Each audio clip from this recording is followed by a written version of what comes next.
A breaking point, the Grand Assembly Hall of the Galactic Council floated in the darkness of neutral space. Its crystalline walls reflected the light of 1,000 distant stars. Inside, representatives from 12 alien species sat in their designated sections. The year was 2387, and humanity had been part of this council for only 5 years. Ambassador Sarah Chun stood at the speaker's platform. Her dark eyes scanned the alien faces around her. Some looked like giant insects. Others resembled floating jellyfish. The Zarkonians, with their gray skin and 4 arms, sat in the highest seats. They always acted like they owned the galaxy. High Chancellor Zircon of the Zarkonians raised one of his 4 hands. His voice boomed through the translator devices.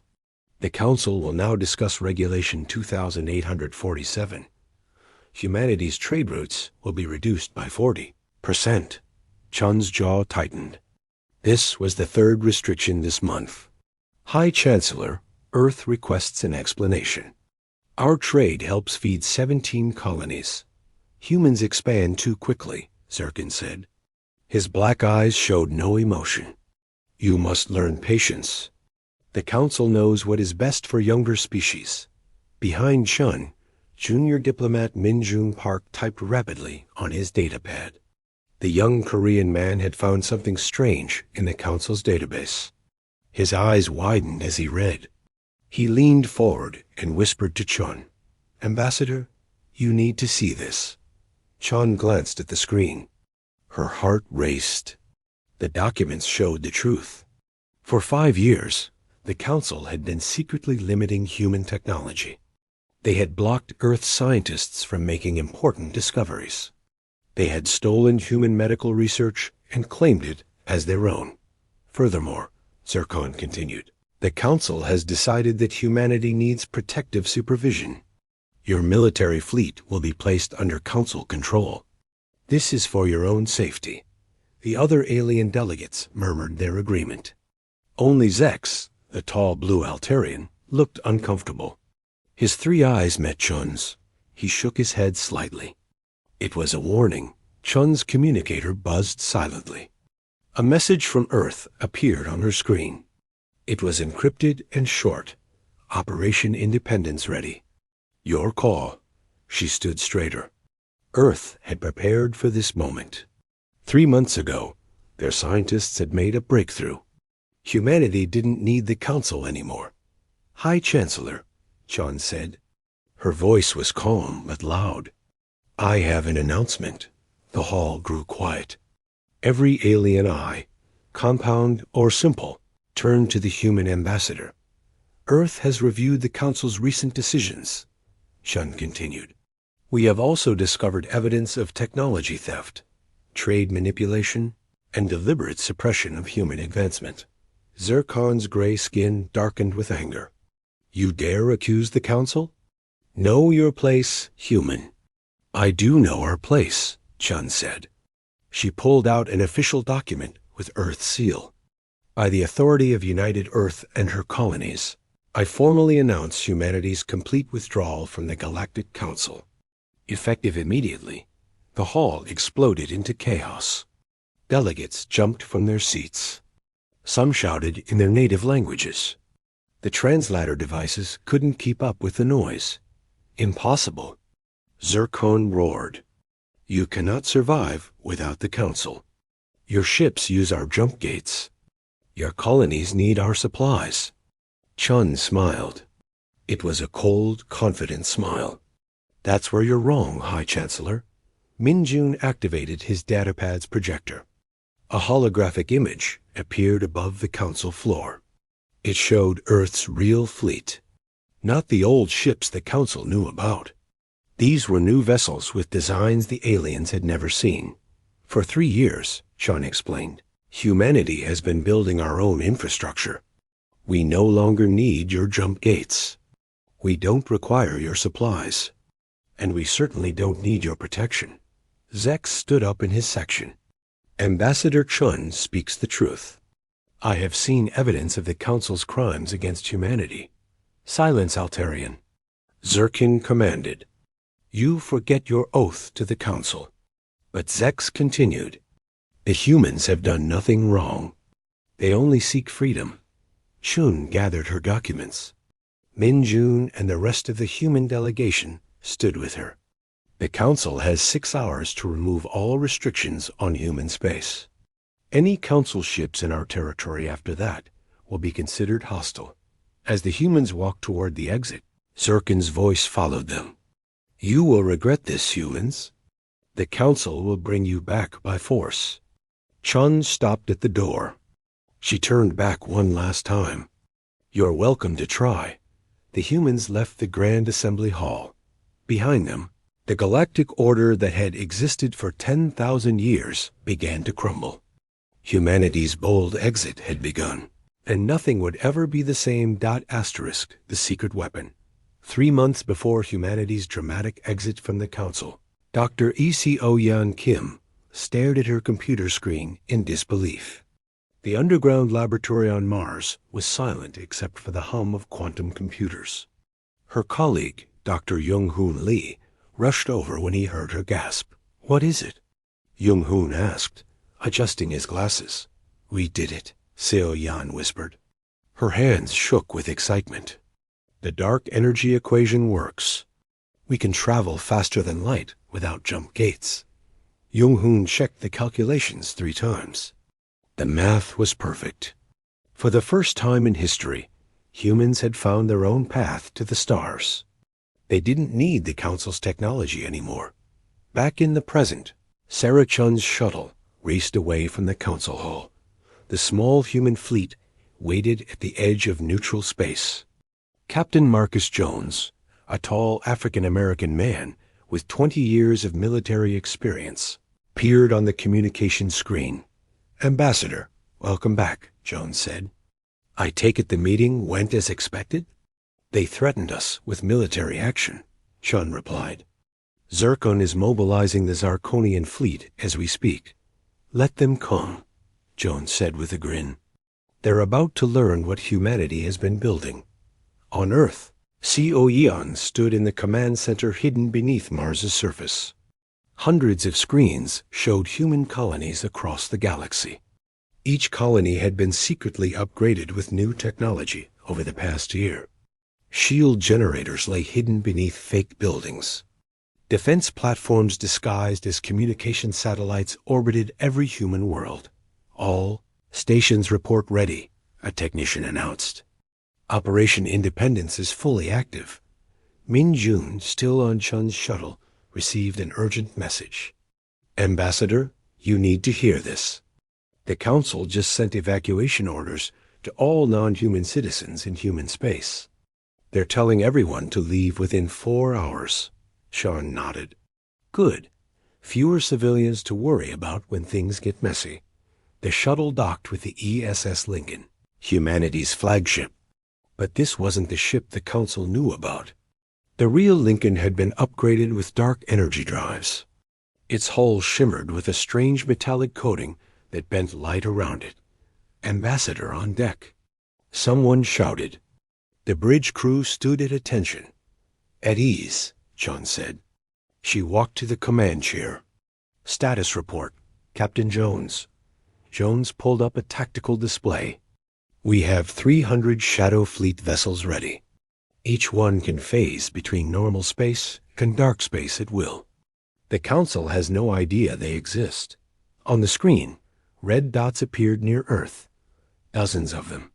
The Zarkonian fleet had arrived faster than expected. High Chancellor Zarkon's face appeared on the main viewer. Humans, this is your last warning. Surrender your fleet and submit to Council authority. You have 1 minute to comply. Chun stood up. High Chancellor, humanity has removed all our citizens from Council stations. We've evacuated our embassies. We want no war with you. Then surrender. Zirkin demanded. His 4 arms waved angrily. We will defend ourselves if attacked, Chun said calmly. The choice is yours. The communication ended. On Earth, defensive shields activated around every major city. The energy fields were invisible to the naked eye, but could stop any known weapon. Yuan watched from Mars as her invention came to life. "Activate the veil," she ordered. A massive energy field spread around Earth. It didn't block attacks. Instead, it shifted Earth slightly out of phase with normal space. The planet appeared to shimmer like a mirage. "What is that?" a young technician asked. "Our secret weapon," CEO Yan explained. "We're not just using dark energy for travel. We're using it to step sideways from reality itself." In space, Zircon ordered his fleet to attack. Hundreds of plasma beams shot toward Earth. They passed right through the planet as if it wasn't there. Captain Jones laughed. "Our turn. Shadow Fleet, engage phase drives." 300 human ships vanished. They reappeared seconds later, behind the Zarkonian fleet. But they didn't fire. "High Chancellor," Chun broadcast to every ship and planet in the system. "We could destroy your entire fleet right now. But we won't. Humanity chooses mercy. Leave our space, and no one gets hurt." Zex watched from his own ship at a safe distance. He turned to his crew. "The humans show wisdom and strength. Perhaps it's time the Altarians reconsidered our own membership in the Council." Other alien species watching the confrontation began to murmur. The humans had technology beyond anything the Council possessed. Yet they showed restraint. Zircon's pride wouldn't let him retreat. "All ships, maximum firepower. Destroy them." The Zarkonian fleet fired everything they had. But each time they targeted a human ship, it simply phased out of existence, only to reappear somewhere else. It was like fighting ghosts. Jung-hoon monitored the situation from his laboratory. "Ambassador Chun, we are receiving messages from 14 different species. They want to know more about our technology." Chun smiled.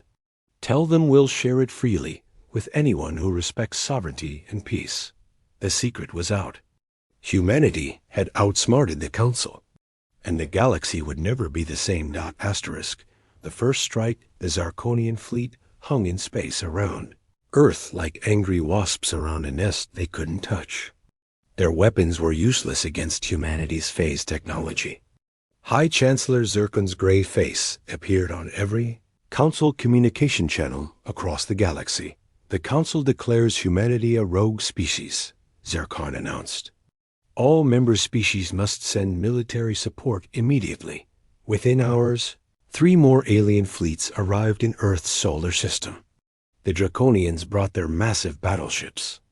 The Venethi sent their swarm fighters. The Chronari deployed their siege platforms. Together, they formed the largest military force ever assembled by the Council. Captain Marcus Jones studied the tactical display on the ESS Lincoln. 4 hostile fleets. Over 2,000 ships total. He turned to Ambassador Chun. "They really want to make an example of us." Chun remained calm. "Have all civilian transports reached safe zones?" "Yes, ma'am. Every human colony has confirmed evacuation of non-combatants to sheltered areas." On Mars, Jung-hoon activated a new program on his computer, initiating Harmony Protocol in 3.2. Every Council communication network suddenly went silent. Their quantum transmitters stopped working. Their navigation computers froze. The virus Jung-hoon had planted months ago during a routine Council software update had finally activated. "What's happening?" Zircon shouted on his bridge. His communication officer's 6 eyes blinked in confusion. "All Council networks are down, High Chancellor. We can only communicate with ships in visual range." Back on Earth, Xiaoyan monitored energy readings from the enemy fleets. "They're confused. Without their network, they can't coordinate attacks." "Perfect," Chun said. "Captain Jones, begin defensive maneuvers. Remember, we disable, not destroy. The Shadow Fleet moved like a perfectly choreographed dance. Ships phased in and out of reality, appearing just long enough to draw fire, and vanishing before the weapons could hit. It was psychological warfare at its finest. A young draconian commander lost his patience. Fire everything. Hit something. His battleship's main cannon charged and fired at a human colony on Mars. The beam was powerful enough to crack a moon in half. But when it hit the colony's shield, something strange happened. The energy was absorbed and redirected into space as harmless light. Impossible. The Draconian whispered. Captain Jones saw an opportunity. All ships, execute pattern Delta. The Shadow Fleet formed a sphere around the combined alien armada. Each human ship extended a gravitational field. Not strong enough to damage, but just enough to hold the alien ships in place. We have you surrounded, Sean broadcast. You cannot move. You cannot escape. But notice that you are unharmed. This is humanity's strength. Power with restraint. On his distant observation ship, Zex made a decision. The blue-skinned Altarian turned to his crew. Open a channel to all Altarian vessels. Sir, the Council networks are down. Use the old light-speed transmissions, Zex ordered. I don't care if it takes longer. His message was simple but powerful. The Altarian Republic withdraws from the Galactic Council, effective immediately. We stand with humanity. 17 Altarian ships powered down their weapons and moved away from the Council fleet. They positioned themselves between the humans and the attackers, a living shield of solidarity. Traitors. Zircon screamed. But without the communication network, most of his fleet couldn't hear him. Then something unexpected happened. The Venethi swarm fighters began returning to their carrier ships. Their queen commander had made a calculation. Fighting humans was illogical when they possessed such advanced technology and showed such restraint. Minjun noticed the movement first. Ambassador, the Venethi are withdrawing. Let them go, Chun ordered. Safe passage for any ship that powers down weapons. One by one, smaller species began to follow the Venethi example. The Mylari pulled back. The Centaurians retreated.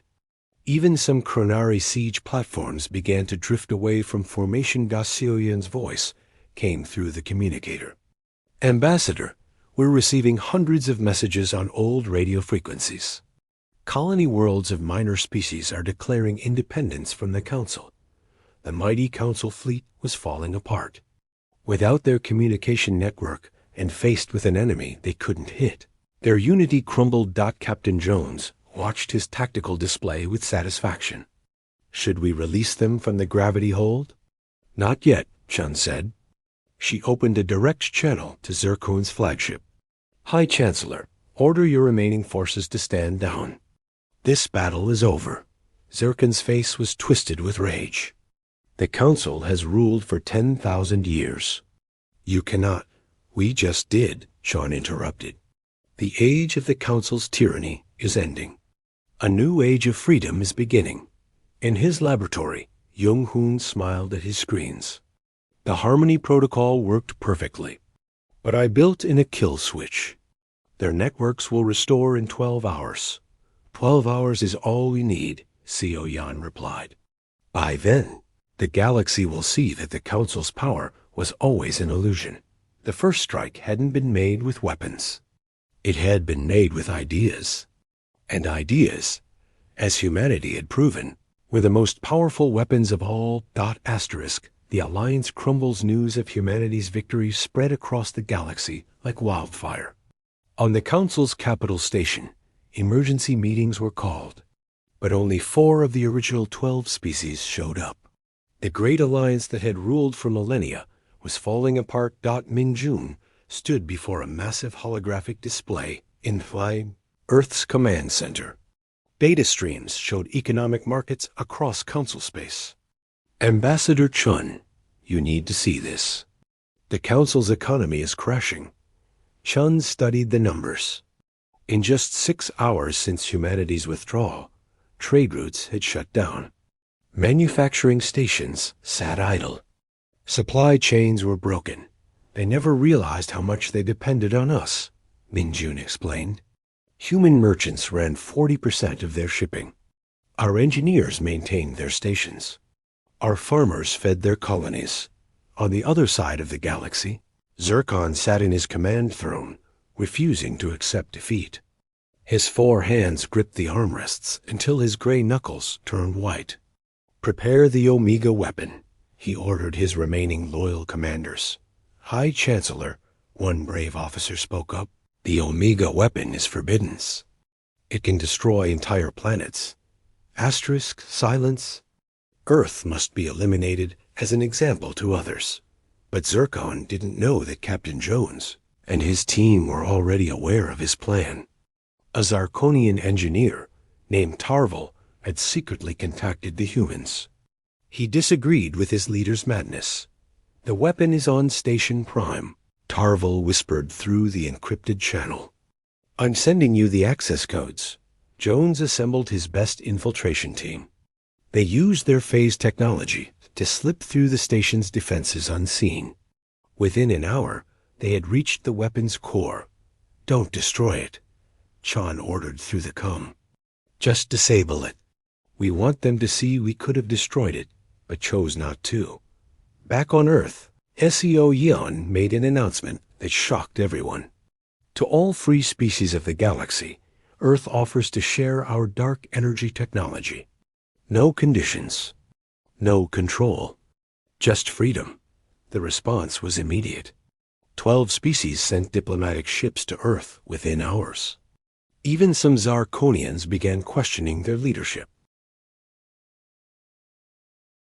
Zex, now speaking for the Free Altarians, met with Chun on the neutral station of Harmony Point.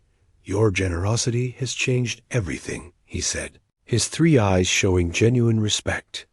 "The Council hoarded technology for power. You give it freely for peace. Knowledge belongs to everyone," Chun replied. That's what the Council never understood.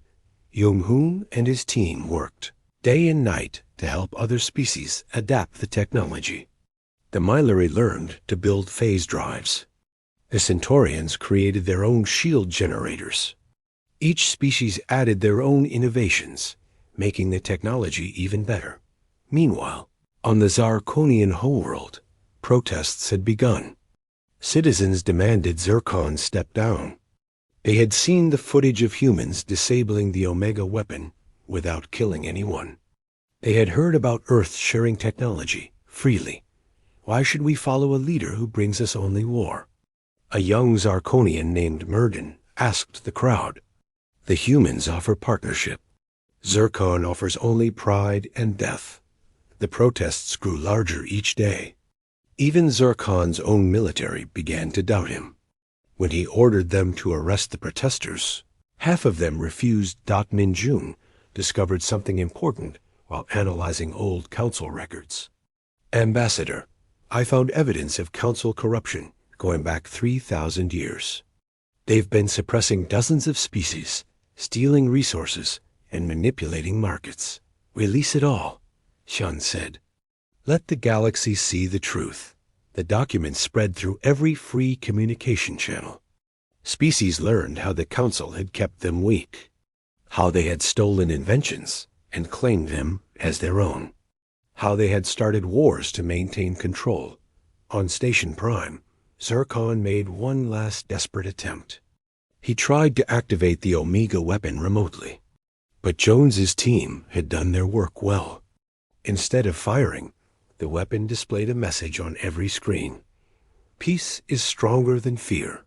Humanity, the Zarkonian military, finally had enough. General Vormak, Zircon's own second-in-command, placed him under arrest. "You have brought shame to our people," Vormak said. "It's time for new leadership." Co Yan received a priority message from the Draconian Empire. Their emperor wanted to negotiate.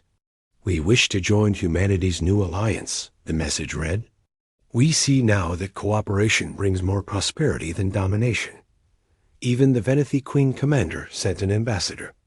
The insectoid species had calculated the benefits. Working with humans was 347% more profitable than staying with the dying council. Chun stood in the UN General Assembly on Earth, addressing representatives from 43 species. "We don't seek to rule," she said. "We seek to build a galaxy where every species can reach their full potential." The Free Systems Alliance Charter was simple: equal trade, shared knowledge, mutual defense. No species would dominate another. Jung-hoon watched the signing ceremony with satisfaction. "We actually did it. We broke the council without firing a single killing shot."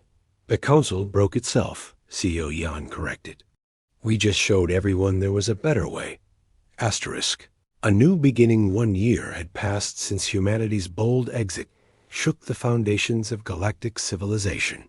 The old council hall, once a symbol of oppression, had been transformed into something beautiful. Sarah Chun walked through its gardens, watching children play. A human boy chased a young Zarkonian girl around a fountain. They laughed together, their parents sitting nearby, sharing food. It was a scene that would have been impossible just 12 months ago. "Director Chun," a voice called. She turned to see Min Jun approaching with a datapad. He had grown more confident in his role as head of the diplomatic corps. "The monthly report?" Chun asked. "Better than we hoped," Min Jun smiled. "The Free Systems Alliance now has 47 member species. Trade has increased by 300%. And 0 military conflicts." Chun nodded with satisfaction. The Alliance headquarters had been built right here, where the old council once ruled. But instead of high seats and hierarchies, there was a round table where every species sat as equals. In the technology sector of New Geneva Station, CO Yeon and Jung-hoon worked with scientists from dozens of worlds. Their laboratory was a mixture of different architectural styles. Alterian crystal computers worked alongside human quantum processors. Mylery Biotech grew next to Centaurian metal alloys. "The new drive is ready," CO Yan announced to her mixed species team. "By combining human dark energy technology with Venethy swarm computing, we've created something even better." Jung-hoon added, "Travel time between galaxies has been reduced from months to days. And every Alliance member will receive the blueprints for free." On the Zarkonian homeworld, massive changes had taken place. General Vormach, now the elected leader, had implemented democratic reforms. Former High Chancellor Zircon sat in a rehabilitation center, learning about cooperation and empathy. "I was wrong," Zircon admitted to his counselor, a patient human woman named Dr. Lisa Park. "I thought strength meant domination. But humans showed me that true strength is lifting others up." Captain Marcus Jones had retired from military service. He now ran an academy where young beings from all species learned about peaceful conflict resolution. His students included a mix that would have been unthinkable before: Draconians learning alongside humans, Alterians training with former Council loyalists. "Remember," Jones told his class, "the greatest victory is the battle you don't have to fight." Zex had become the Alliance's chief explorer. His mixed species crew pushed the boundaries of known space. They discovered new civilizations and offered them the same choice humanity had been denied: join as equals or remain independent but friendly. Found something incredible, Zex reported to Chun via quantum communication. "A cluster of 20 species who've been hiding from the Council for centuries. They want to join the Alliance." The economic benefits were undeniable. Without the Council's restrictions, trade flourished. Human agricultural techniques fed worlds that had known hunger. Alterian medical knowledge saved millions of lives. Draconian engineering built cities that touched the clouds. Min Jun had established cultural exchange programs. Young beings spent time on different worlds, learning new ways of thinking. A Zarkonian artist created sculptures on Earth. A human chef opened a restaurant on the Venethy Hive world. Music, art, and literature flowed freely between species. The old councils, remaining 4 members, had finally asked to join the alliance. They came not as rulers, but as equals, ready to earn their place through contribution rather than demanding it through force. Chun stood before the Alliance Assembly for her first annual address. Representatives from all 47 member species filled the circular chamber. There were no high seats. Everyone sat at the same level. 1 year ago, Chun began, humanity made a choice. We chose freedom over security, chaos over order, hope over fear. Many said we were foolish. They said the galaxy needed the Council's iron hand to prevent war. She paused, looking at the diverse faces before her. Instead, we discovered that beings naturally cooperate when given the chance. We learned that diversity is not weakness, but strength. We proved that respect earns more loyalty than fear ever could. The audience listened intently.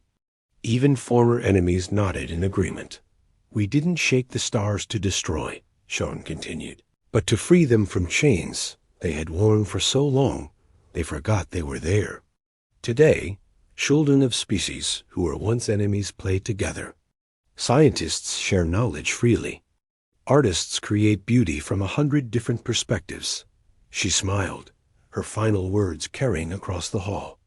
This is humanity's greatest gift to the galaxy, not our technology, not our ships, but our belief that every being deserves the chance to reach for the stars.